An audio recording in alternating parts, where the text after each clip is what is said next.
지금 나 째려보냐? 쾅! 주먹이 날아왔습니다.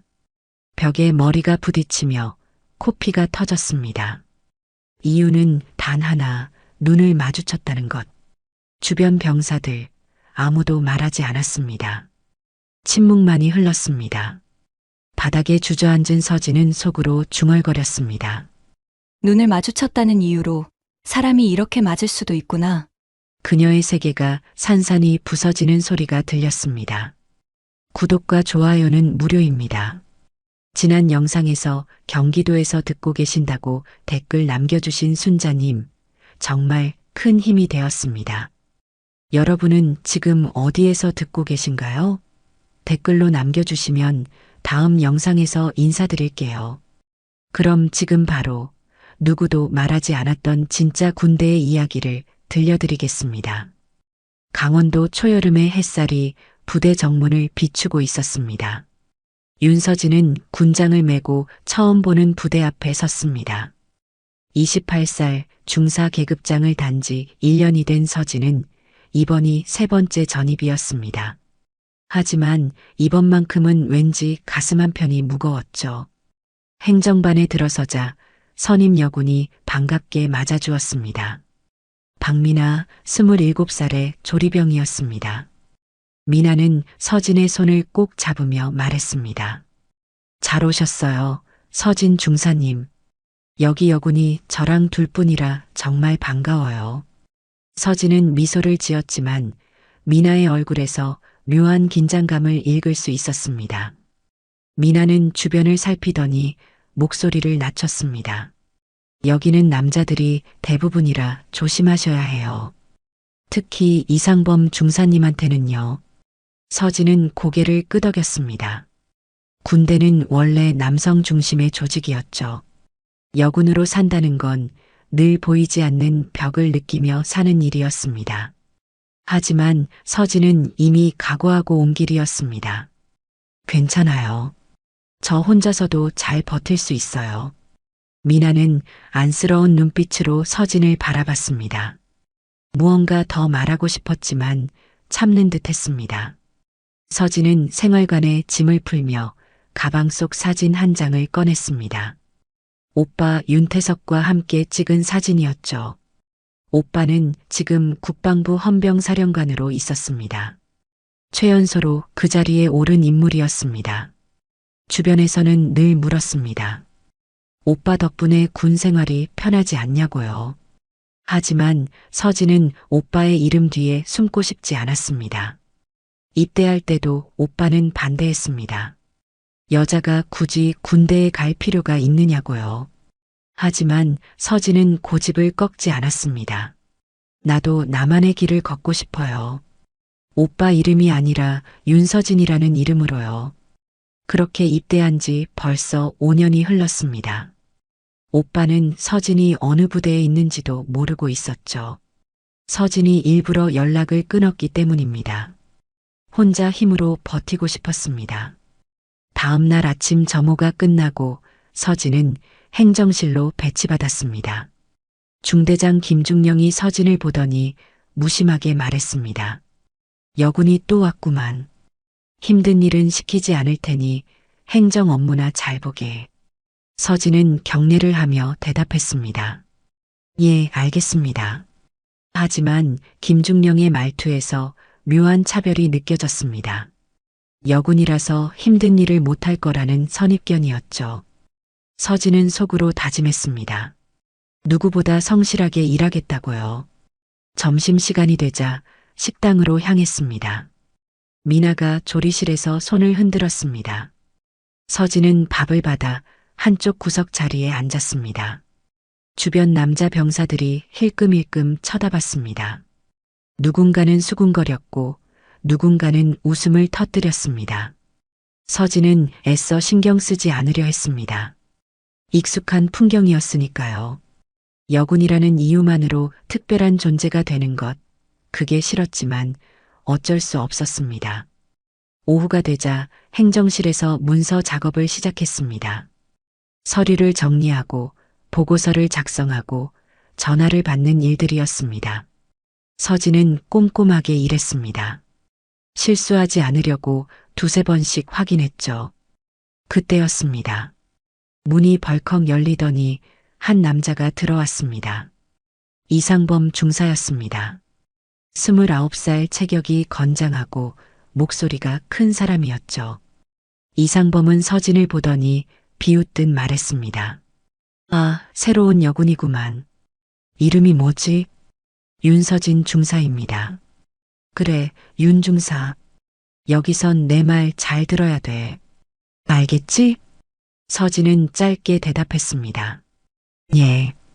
이상범은 서진의 책상에 서류 뭉치를 던졌습니다. 쿵 소리와 함께 서류들이 바닥에 떨어졌습니다. 이거 오늘 안으로 다 정리해. 야근해서라도 끝내. 서진은 아무 말 없이 서류를 주었습니다. 미나가 멀리서 걱정스러운 눈빛으로 바라봤습니다. 서진은 괜찮다는 듯 고개를 끄덕였습니다. 저녁이 되어도 일은 끝나지 않았습니다. 서진은 홀로 행정실에 남아 서류를 정리했습니다. 창밖으로 어둠이 내렸고 형광등 불빛만이 책상을 비췄습니다. 그날 밤 생활관으로 돌아온 서진은 침대에 누웠습니다. 몸은 피곤했지만 잠이 오지 않았습니다. 천장을 바라보며 생각했습니다. 여기서도 버틸 수 있을까? 혼자 힘으로 해낼 수 있을까? 하지만 서진은 다짐했습니다. 포기하지 않겠다고요. 오빠의 이름이 아니라 자신의 힘으로 당당하게 서고 싶었습니다. 그게 서진이 군인이 된 이유였으니까요. 부대에 온 지 사흘째 되는 날이었습니다.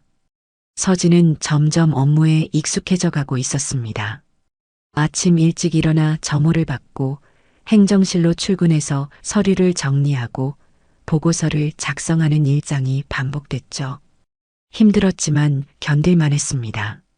점심시간 직전 중대장실에서 문서 점검이 있었습니다. 서진은 지난 사흘간 작성한 보고서들을 가지런히 정리해서 책상 위에 올려놓았습니다. 하나하나 꼼꼼히 확인했기에 자신이 있었습니다. 김중령이 서류를 훑어보더니 고개를 끄덕였습니다. 괜찮네. 윤 중사 일 처리가 깔끔한 편이야. 서진은 안도의 한숨을 내쉬었습니다. 첫 점검을 무사히 넘긴 것이죠. 하지만 그 순간이었습니다. 문이 열리며 이상범이 들어왔습니다. 이상범은 서진의 서류를 낚아채듯 집어들었습니다. 제가 한번 보겠습니다. 김중령은 별다른 말 없이 자리를 비켰습니다. 이상범은 서류를 대충 훑어보더니 인상을 찌푸렸습니다. 서진은 가슴이 철렁 내려앉았습니다. 뭔가 잘못됐나 싶었죠. 이상범은 서류를 책상에 내던졌습니다. 탁 소리가 방 안을 울렸습니다. 이게 뭐야? 글씨체가 군인 맞나? 서진은 당황했습니다. 서류는 모두 컴퓨터로 작성한 것이었습니다. 손글씨는 서명란뿐이었죠. 서진은 침착하게 대답했습니다. 어느 부분이 문제인지 말씀해 주시면 수정하겠습니다. 이상범은 코웃음을 쳤습니다. 여자 글씨체는 다 이 모양이지. 흘려 쓴 것처럼 보여. 서진은 억울했습니다. 서명을 최대한 또박또박 썼는데도 트집을 잡는 것이었습니다. 하지만 참았습니다. 말대꾸하면 더 큰 문제가 될 것 같았으니까요. 다시 수정하겠습니다. 서진은 이상범의 눈을 똑바로 보며 말했습니다. 잘못을 인정하는 건 아니었지만 상급자의 지신이 따르겠다는 의미였습니다. 하지만 그게 화근이었습니다. 이상범의 얼굴이 순식간에 일그러졌습니다. 눈빛이 차갑게 변하더니 목소리가 높아졌습니다. 지금 나 째려보냐? 서진은 깜짝 놀랐습니다. 째려본 게 아니었습니다. 그저 정면으로 대답한 것뿐이었죠. 서진은 황급히 고개를 숙였습니다. 아닙니다. 그런 의도가. 말을 끝맺기도 전에 주먹이 날아왔습니다. 쾅! 서진의 뺨을 스친 주먹이 턱을 강타했습니다. 서진은 뒤로 휘청거리며 벽에 머리를 부딪혔습니다. 눈앞이 하얘지면서 귀가 멍멍했습니다. 코에서 뜨거운 액체가 흘러내렸습니다. 코피였습니다. 서진은 바닥에 주저앉았습니다. 손으로 코를 막았지만 피는 멈추지 않았습니다. 입안에서도 철맛이 났습니다. 행정실 안에 있던 병사들이 모두 얼어붙었습니다. 아무도 말하지 않았습니다. 아무도 움직이지 않았습니다. 그저 침묵만이 흘렀죠. 김중령조차 고개를 돌렸습니다. 못 본 척하는 것이었습니다. 이상범은 손을 털며 냉정하게 말했습니다. 눈빛 하나 제대로 못 가누면서 군인이라고? 버릇 좀 고쳐야겠어. 서진은 아무 말도 할 수 없었습니다. 고통보다 충격이 컸습니다. 눈을 마주쳤다는 이유로, 단지 그 이유만으로 사람이 사람을 때릴 수 있다는 사실이 믿기지 않았습니다. 서진은 떨리는 손으로 바닥을 짚고 일어났습니다. 다리에 힘이 들어가지 않았지만 쓰러질 수는 없었습니다. 무릎 꿇고 싶지 않았습니다. 이상범은 문을 열고 나가며 던지듯 말했습니다. 점심 먹고 서류 다시 가져와. 제대로 쓸 때까지 계속 고치게 할 테니까. 문이 닫혔습니다. 그제야 병사 하나가 조심스럽게 다가와 휴지를 건넸습니다. 서진은 고맙다는 말도 하지 못한 채 휴지로 코를 막았습니다. 눈물이 났지만 참았습니다. 울면 안 될 것 같았습니다. 미나가 달려왔습니다. 조리실에서 소리를 들었는지 얼굴이 새하얗게 질려 있었습니다. 서진아, 괜찮아? 어떻게 피가? 서진은 고개를 저었습니다. 괜찮다고 말하고 싶었지만 목소리가 나오지 않았습니다. 미나는 서진의 팔을 부축하며 의무실로 데려갔습니다. 의무실 침대에 누워 얼음찜질을 받으면서 서진은 생각했습니다. 눈을 마주쳤다는 이유로 사람이 이렇게 맞을 수도 있구나. 이게 군대구나. 이게 내가 꿈꾸던 곳이구나. 서진은 천장을 바라봤습니다. 형광등 불빛이 눈부셨습니다. 오빠 얼굴이 떠올랐습니다. 오빠한테 연락하면 당장 달려올 것입니다. 하지만 서진은 고개를 저었습니다.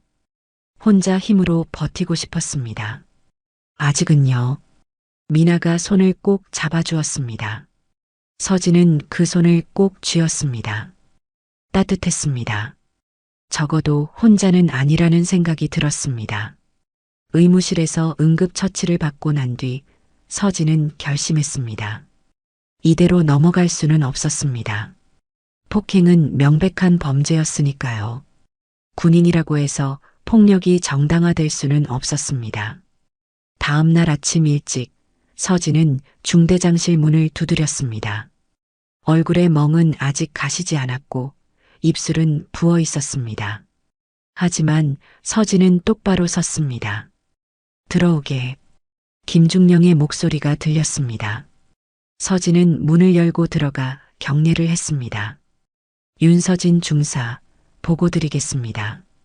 김중령은 서류를 보다가 고개를 들었습니다. 서진의 얼굴을 보더니 잠시 표정이 굳었습니다. 하지만 곧 무심한 얼굴로 돌아왔습니다. 무슨 일인가? 서진은 침착하게 말했습니다. 어제 행정실에서 이상범 중사에게 폭행을 당했습니다. 정식으로 보고드립니다. 김중령은 펜을 내려놓았습니다. 한숨을 쉬더니 의자에 기대 앉았습니다. 폭행이라. 윤 중사, 그건 좀 과한 표현 아닌가? 서진은 믿을 수 없었습니다. 직접 보고도 없었냐는 듯이 물었습니다. 중대장님께서도 그 자리에 계셨습니다. 직접 보셨잖습니까? 김중령의 얼굴이 굳어졌습니다. 불편한 기색이 역력했습니다. 그냥 둘 다 감정이 격했던 거겠지. 별일 아닌 걸 가지고 너무 크게 만들 필요 없어. 서진은 가슴이 답답해졌습니다. 별일 아니라니요. 주먹으로 얼굴을 막고 코피를 흘렸는데 별일이 아니라는 말입니까? 중대장님, 이건 명백한 폭행입니다. 상급자라고 해서 폭력을 행사할 권리는 없습니다. 김중령의 눈빛이 차갑게 변했습니다. 윤중사, 여자라고 예민하게 굴지 마. 군대에서는 좀 거친 일도 있는 법이야. 그걸 일일이 따지면 부대가 돌아가겠나? 서진은 할 말을 잃었습니다. 여자라서 예민하다니요. 폭행을 당했는데 그게 예민한 것입니까? 서진은 떨리는 목소리로 다시 말했습니다. 중대장님, 제발 정식으로 조사해 주십시오. 저는 잘못한 게 없습니다. 김중령은 짜증스럽게 손을 흔들었습니다. 알았어, 알았으니까 그만 나가보게. 이상범한테 조심하라고 말은 해두겠네. 서진은 더 이상 말할 수 없었습니다. 중대장이 사건을 묵살하려는 게 분명했습니다. 서진은 경례를 하고 중대장실을 나왔습니다. 복도에 나서자 다리에 힘이 풀렸습니다. 그때였습니다. 복도 끝에서 이상범이 걸어오고 있었습니다. 서진과 눈이 마주치자 비웃듯 웃었습니다. 보고하러 갔었나 보네. 소용없을 텐데. 서진은 아무 말도 하지 않았습니다. 이상범은 서진 앞을 지나가며 속삭이듯 말했습니다. 눈빛이 건방져서 교육 좀 시킨 거죠. 앞으로 조심하는 게 좋을 거야. 서진의 주먹이 떨렸습니다. 분노가 치밀어 올랐지만 참았습니다. 여기서 화를 내면 오히려 서진만 손해였으니까요. 이상범이 지나간 뒤 서진은 화장실로 달려갔습니다. 거울 속 자신의 얼굴을 봤습니다. 멍든 얼굴, 부은 입술. 하지만 더 아픈 건 마음이었습니다.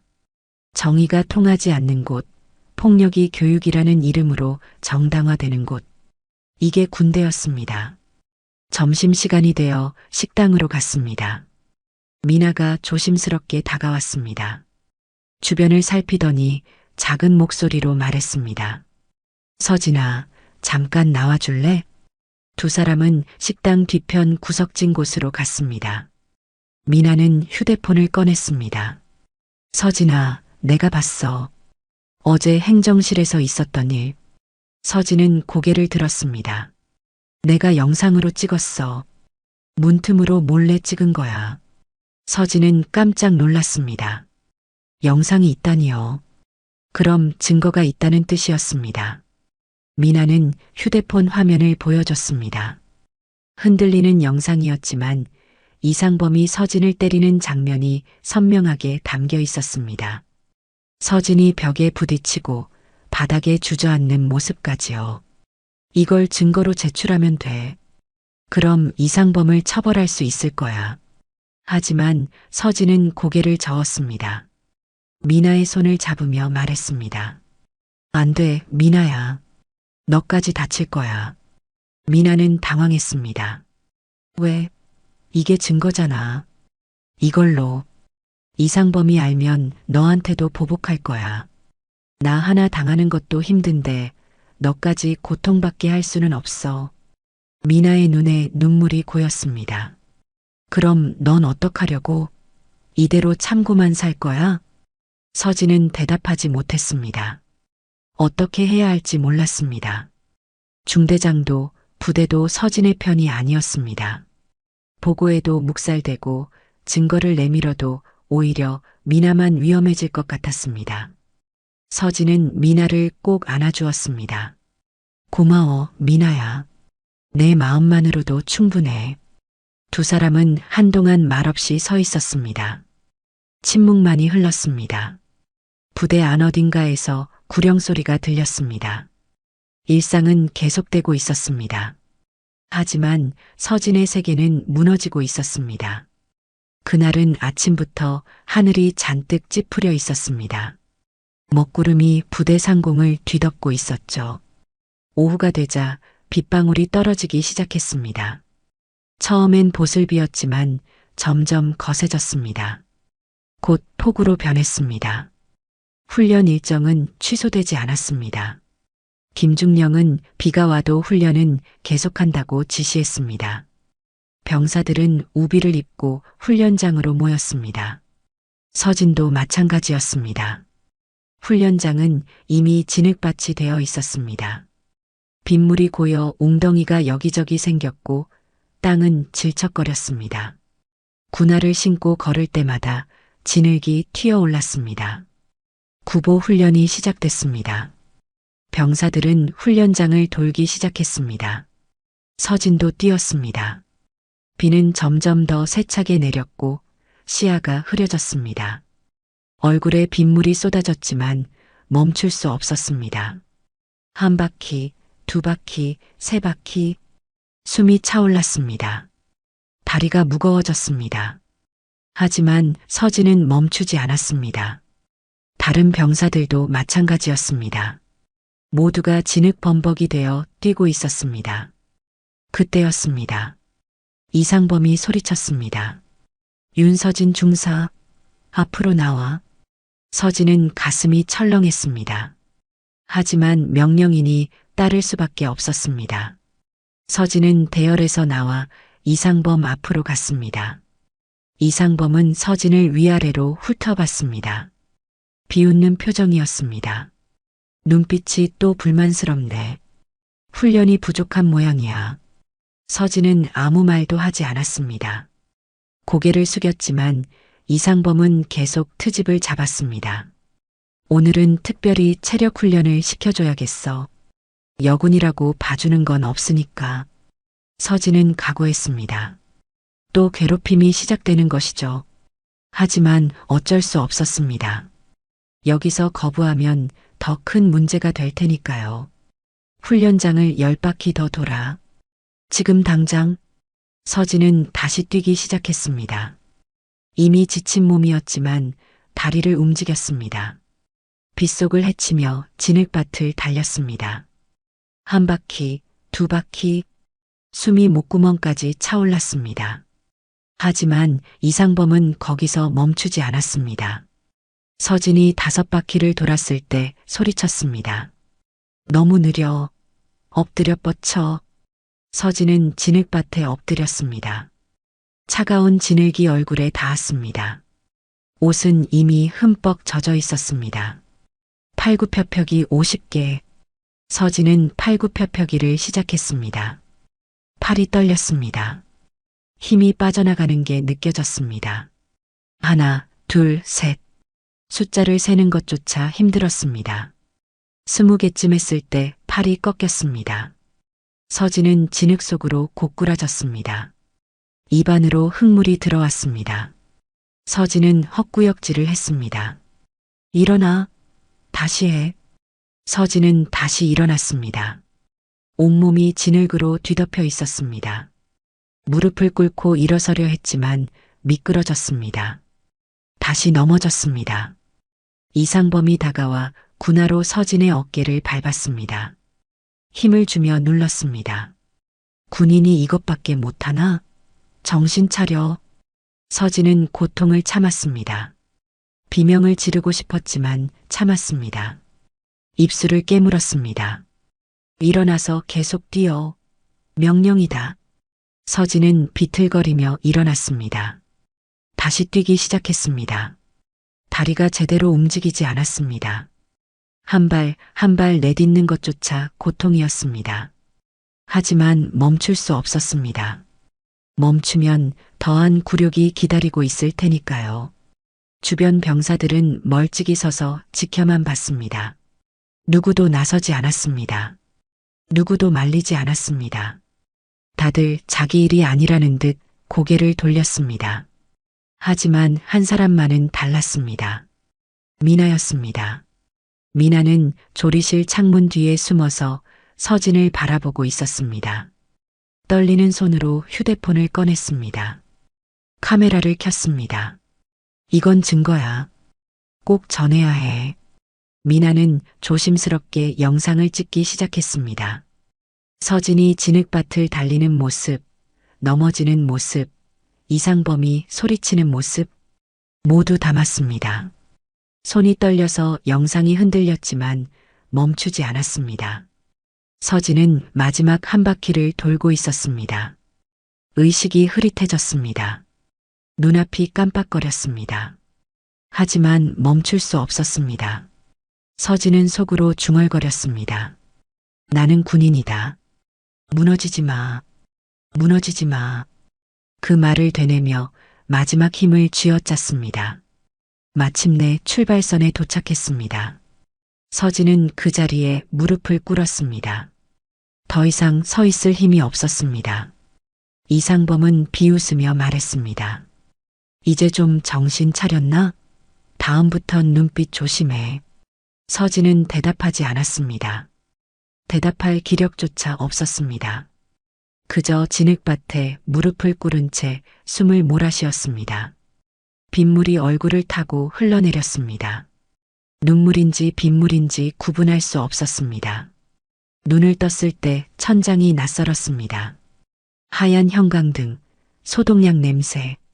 여기는 의무실이었습니다. 서진은 천천히 몸을 일으켜 세우려 했지만 온몸이 비명을 질렀습니다. 어깨가 쑤시고 다리가 저렸습니다. 창밖으로 아침 햇살이 들어왔습니다. 어제의 폭우는 그쳤습니다. 맑은 날씨였지만 서진의 마음은 어두웠습니다. 거울을 봤습니다. 얼굴에는 새로운 피멍이 생겨 있었습니다. 어제 진흙밭에 고꾸라지면서 생긴 상처였죠. 턱에도 멍이 들었고 이마에는 찰과상이 있었습니다. 어깨를 만져보니 뻐근했습니다. 군화에 밟힌 자국이 타박상으로 남아 있었습니다. 의무병이 들어와 연고를 건넸습니다. 하루 이틀 쉬시는 게 좋을 것 같아요. 서진은 고개를 저었습니다. 괜찮습니다. 근무 복귀하겠습니다. 하지만 몸이 말을 듣지 않았습니다. 침대에서 내려서려는 순간 다리에 힘이 풀렸습니다. 의무병이 황급히 부축했습니다. 중사님, 무리하시면 안 돼요. 그때 문이 열렸습니다. 김중령이 들어왔습니다. 서진은 자세를 바로 하려 했지만 몸이 따라주지 않았습니다. 김중령은 짧게 한숨을 쉬었습니다. 윤 중사, 얼굴이 왜 그 모양인가? 서진은 대답하지 않았습니다. 김중령도 어제 훈련장에 있었습니다. 멀리서나마 봤을 것입니다. 그런데 이제 와서 묻는다는 게 기가 찼습니다. 김중령은 의자를 당겨 앉았습니다. 진지한 표정을 지었습니다. 이상범 중사건 말일세. 내가 알아서 처리하겠네. 서진은 고개를 들었습니다. 처리라니요. 무슨 뜻입니까? 이상범 중사는 곧 전출될 예정이야. 다른 부대로 보낼 거네. 그러니 자네는 더 이상 문제를 키우지 마. 서진은 믿을 수 없었습니다. 전출이라니요. 폭행을 저지른 사람이 그냥 다른 부대로 옮기기만 하면 끝입니까?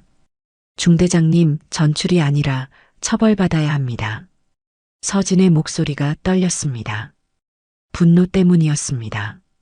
김중령은 표정을 굳혔습니다. 윤 중사, 군대는 자네가 생각하는 것만큼 단순하지 않아. 한 사람을 처벌하면 부대 전체가 시끄러워지네. 그래도 잘못은 바로 잡아야 하지 않습니까? 폭행은 범죄입니다. 김중령의 얼굴이 차갑게 변했습니다. 목소리도 낮아졌습니다. 자네 때문에 부대가 얼마나 피곤한지 아나? 너 같은 여군 때문에 남자 군인들 사기가 떨어진다네. 서진은 할 말을 잃었습니다. 자기 때문이라니요. 폭행을 당한 피해자인데 오히려 자기 때문에 부대가 피곤하다니요.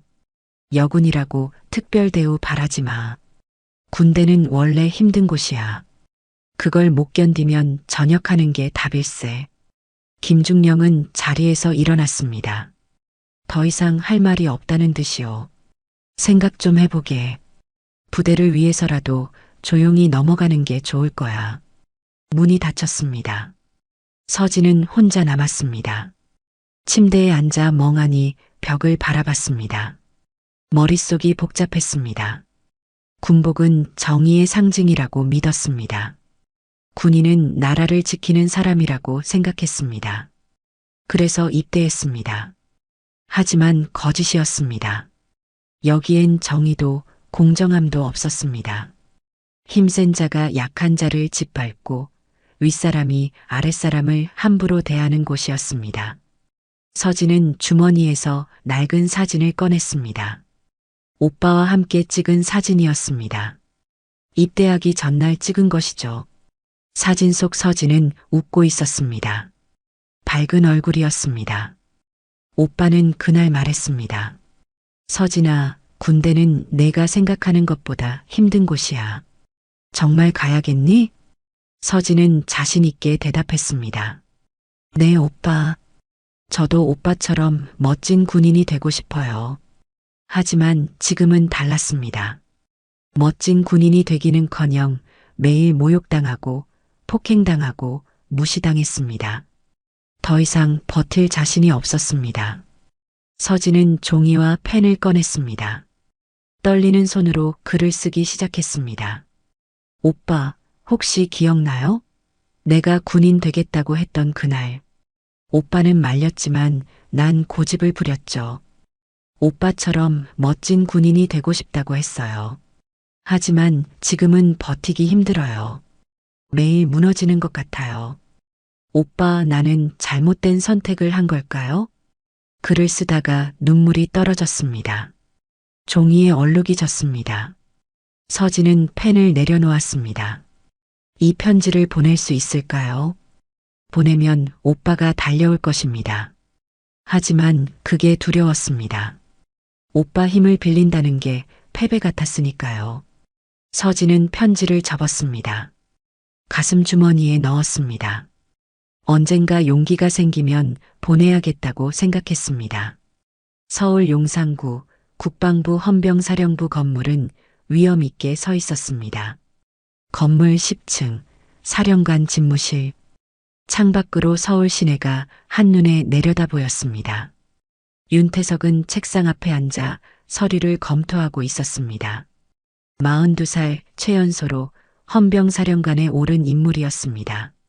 군내에서는 강단 있고 원칙을 중시하는 사람으로 알려져 있었죠. 부정부패를 용납하지 않았고 군기 위반에 대해서는 철저히 조사했습니다. 태석의 책상 위에는 각 부대에서 올라온 보고서들이 쌓여 있었습니다.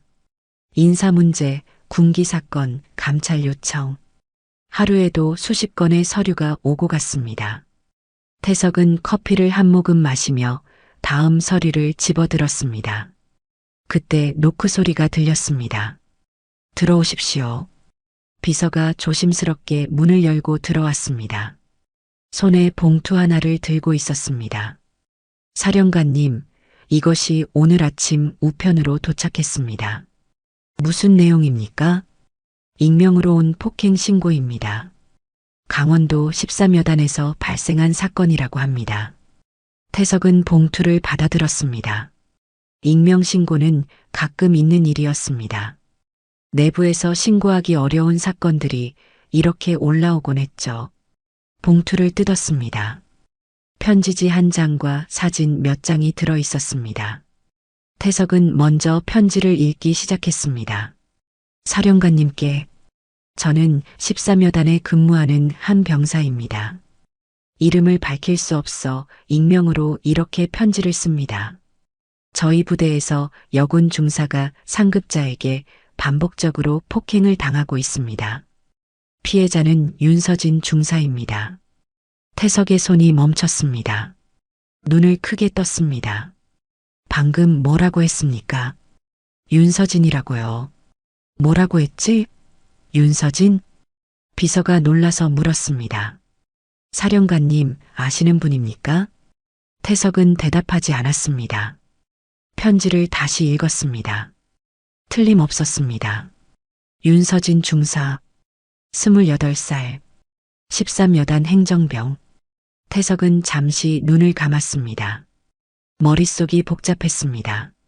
설마 이게 내 동생인가?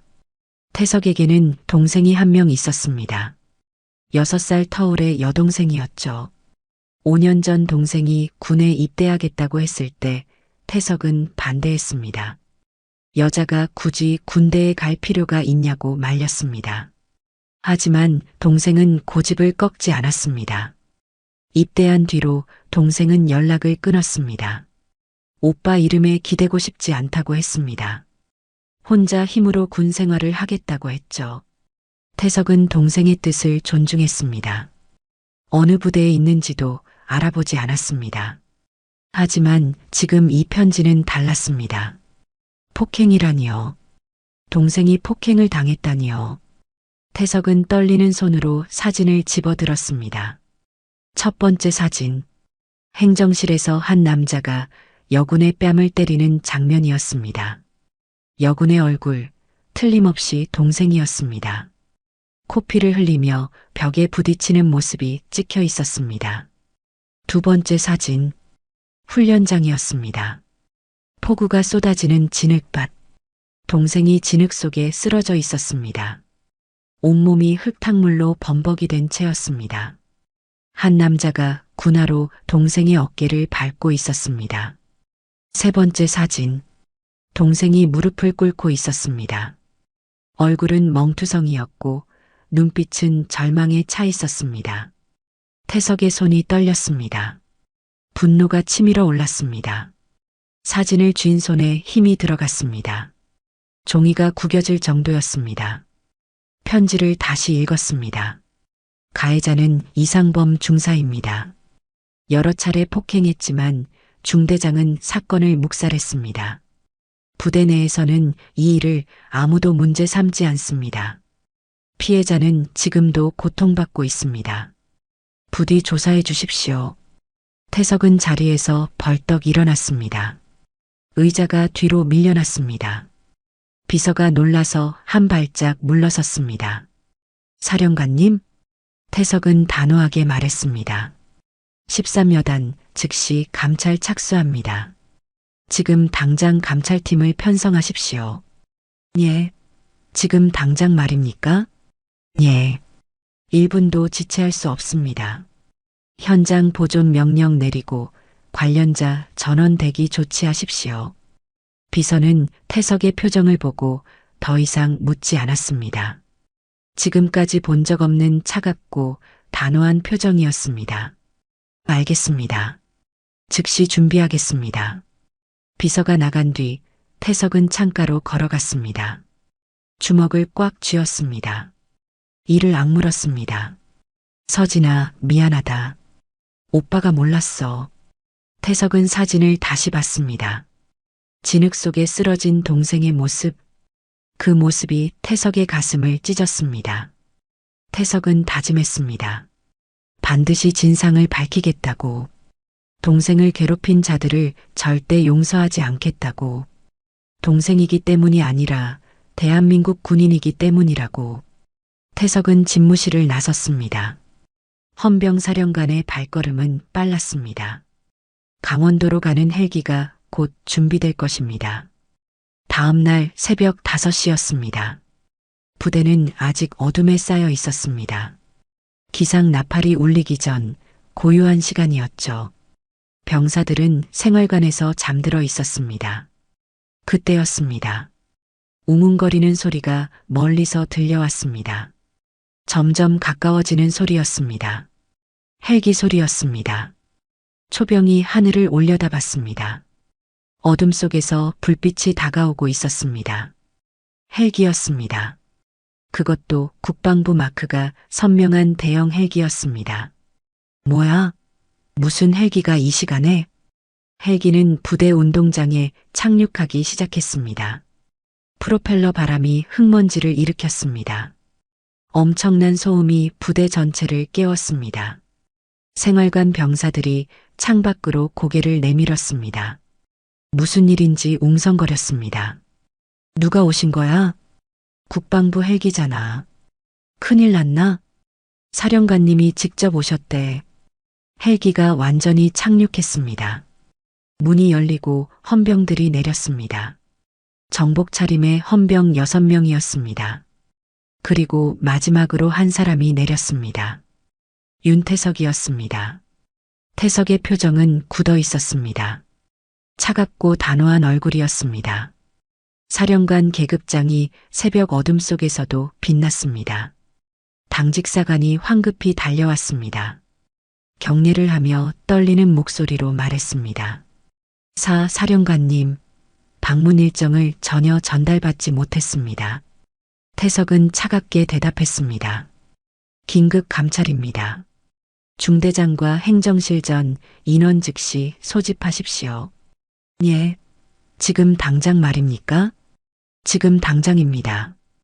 1분도 지체하지 마십시오. 당직사관은 더 이상 묻지 못했습니다. 급히 연락을 돌렸습니다.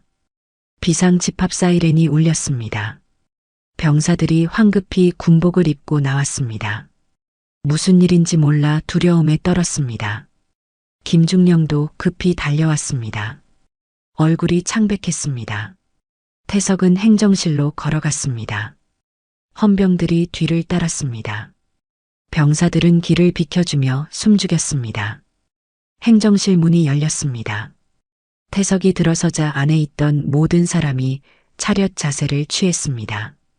긴장감이 감돌았습니다. 태석은 천천히 둘러봤습니다. 한 사람 한 사람 눈을 마주쳤습니다. 그리고 입을 열었습니다. 이상범 중사. 순간 모두가 얼어붙었습니다. 이상범의 얼굴이 하얗게 질렸습니다. 다리가 후들거렸지만 앞으로 나섰습니다. 예, 여기 있습니다. 태석은 이상범을 똑바로 바라봤습니다. 차갑고 날카로운 눈빛이었습니다. 자네가 윤서진 중사를 폭행했나? 이상범은 말을 더듬었습니다. 그건 죄송합니다, 사령관님. 제가 감정으로 폭행을? 태석의 목소리가 낮아졌습니다. 하지만 더 무서웠습니다. 그게 자네가 말하는 군기냐? 후임을 주먹으로 때리고 진흙밭에서 짓밟는 게 군기냐? 이상범은 고개를 숙였습니다. 변명할 말이 없었습니다. 사령관님, 정말 죄송합니다. 다시는 이미 늦었네. 태석은 한 발짝 다가섰습니다. 이상범과 눈높이를 맞췄습니다. 자네가 때린 사람, 윤서진 중사. 내 동생이네. 순간 행정실 안이 얼어붙었습니다. 모든 시선이 태석에게 꽂혔습니다. 이상범의 입이 떡 벌어졌습니다. 김중령도 충격에 휩싸였습니다.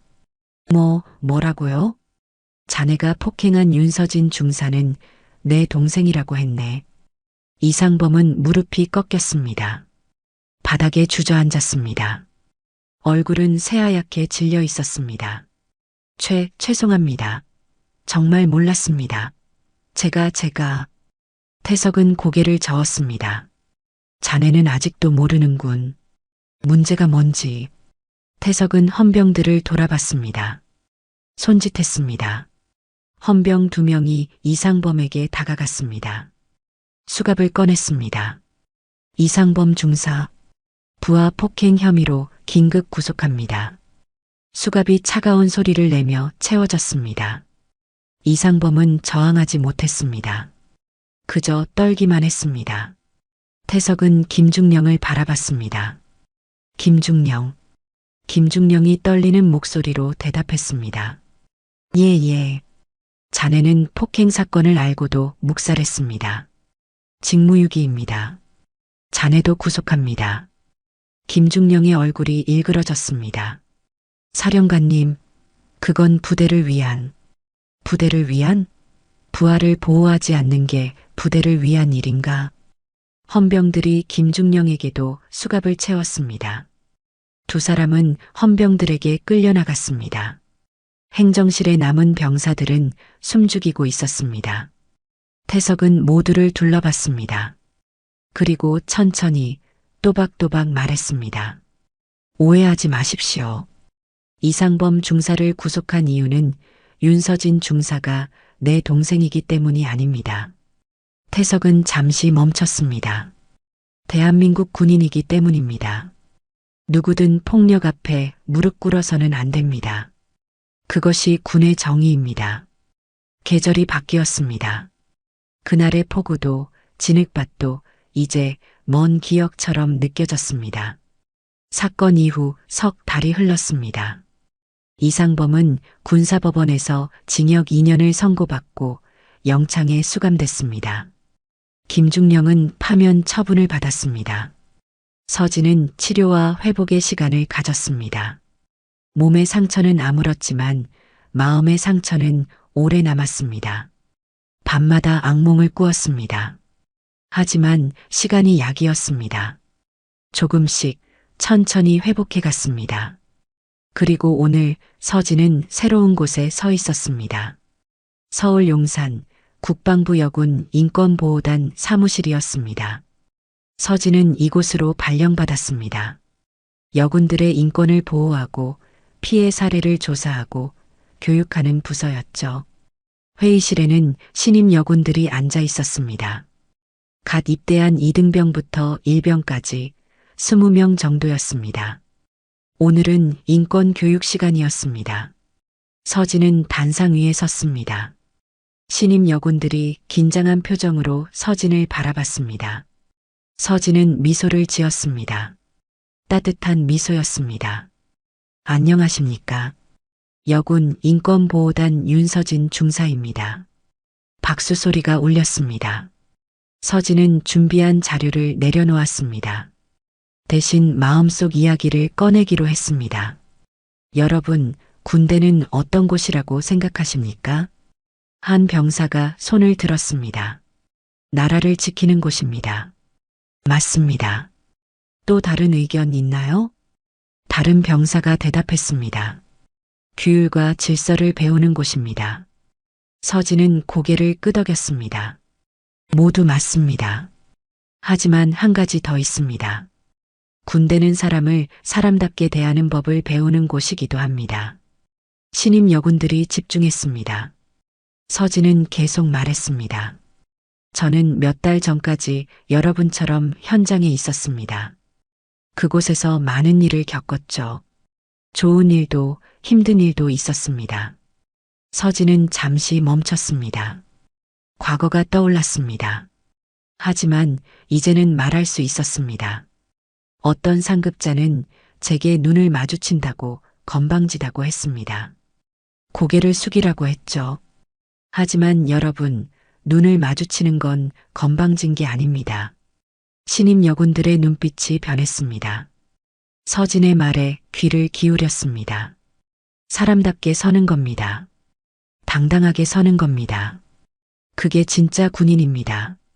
고개 숙인다고 존중받는 게 아닙니다. 떳떳하게 설 때 비로소 존중받습니다. 한 병사가 손을 들었습니다.